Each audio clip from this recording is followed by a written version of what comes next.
मैं जब छोटा बच्चा था, 10-12 वर्ष का रहा हूँगा, तब मेरे घर का बाजार का रास्ते में कुछ मोचियों की दुकानें आती थी और मैं मोची को चप्पल बनाना किस तरह वो कर रहा है, चमड़े की चप्पल, और उसमें क्या क्या चमत्कार मैंने देखे, मैं उसकी चर्चा और सह प्रयोजन कर रहा हूँ मित्रों। प्रयोजन भी आएगा, देखिए।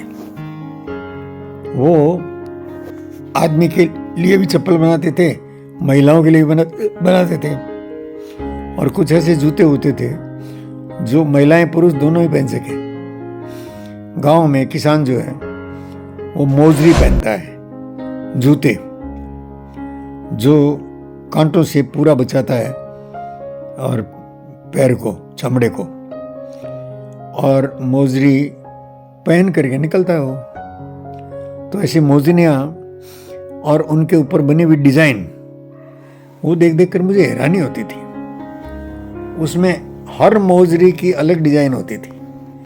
मशीन से उतारो तो एक ही डिजाइन की 1 लाख मोजरियाँ, चप्पलें, जूते जिसको हम कहते हैं, वो निकल सकती हैं।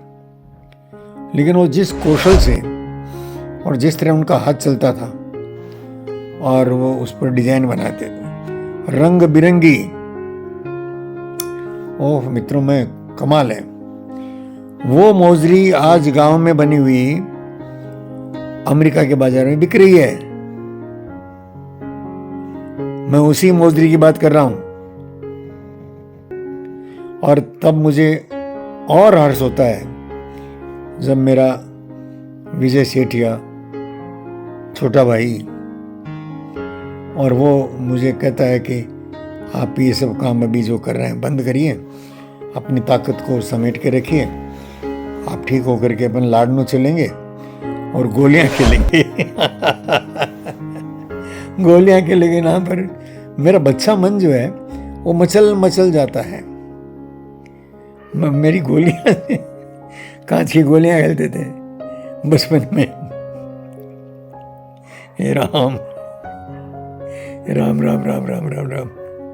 लेकिन वो जब कहता है मुझे, तो वो उत्साह से, जिस उत्साह से कहता है, मैं उसी सकारात्मक उत्साह से उसके प्रस्ताव को ग्रहण करता हूँ, सुनता हूँ।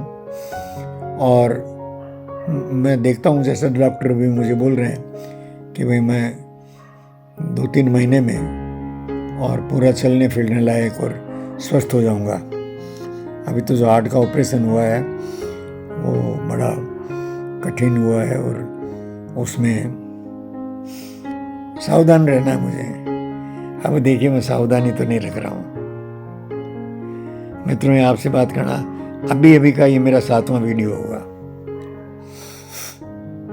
किसी को नहीं, मेरे परिवारीजनों को सबको चिंता होने वाली है कि करते क्या है, आराम नहीं करते।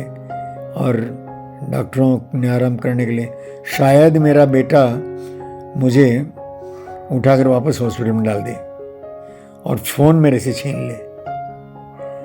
और यार, छीन ही लेगा यार, कहाँ छोड़ेगा वो। और मैंने अपने आप को सरेंडर कर रखा है। वो इशारा करेगा और मैं छोड़ दूंगा। लेकिन अभी विषय आया हुआ कि मेरे गांव की अनपढ़ महिला के हाथ से बनी हुई मोजरी वो अमेरिका के बाजार में शान से बिक रही है। यहां तो वो उस मोजरी को शायद 100 रुपए में देकर भी कुछ कमाई कर लेगी, सिर्फ 100 रुपए में। और वहां पहुंचकर वही मोजरी, वही जूते कलाकारी से भरे हुए लाखों डॉलर कीमत में बिकते हैं। इंतजार रहता है कि भारत से मोजरियां कब आएगी, डिजाइन वाली, रंग बिरंगी। और उनके लिए वो लाखों डॉलर में बिकती है। लाखों डॉलर कह रहा हूं मित्रों, लाखों रुपए नहीं बोल रहा हूं। ये कनेक्टिविटी और भारत के गांव की और अमेरिका तक पहुंच गई है। और इस कनेक्टिविटी में भारत का वर्चस्व, भारत का आर्थिक रूप से तीसरे नंबर पर आना, यह आकलन करने वाले हैरान होंगे। वो शायद अभी कंजूसी करके बता नहीं रहे होंगे। हम ऑलरेडी तीसरे स्थान पर आ गए होंगे मित्रों, हम ऑलरेडी तीसरे स्थान पर आ गए होंगे। पर ये सारे आंकड़े तो कुछ चंद संस्थाएं हैं जिनके जिम्मे है। वो जब घोषणा करेंगे तब कहेंगे कि हम तीसरे पर आ गए कि दूसरे पर आ गए। भारत का जो जीडीपी है या भारत की जो ग्रोथ रेट है वो सर्वाधिक है। वैसी परिस्थिति में जब पूरी दुनिया जो है वो अनेक प्रकार के उलझनों में घिरी हुई है, आर्थिक गतिविधियां मंद है या बंद है, वैसी परिस्थिति में है तो भारत भी, भारत शायद ज्यादा होगा अंदर बाहर, लेकिन एक सिस्टम ऐसा बना दिया है कि ये चलता रहेगा। ये सिस्टम कैसे बंद होगा जी? ये जो लिंक बन गए हैं व्यापार के, व्यापार बंद थोड़ी होता है, व्यापार तो आगे बढ़ता है। तो ये भारत के गांव की महिलाओं से लगाकर पूरे अमेरिका के, रसिया के, चाइना के बाजार तक, और ये जो भारत की पेठ हो गई है ये तो बढ़ने वाली है मित्रों। ये और बढ़े, फूले फले, और यश है मित्रों। मैं इस यश को बहुत ऊंचे मन से स्वीकार करता हूं, आप भी करें। नमस्कार।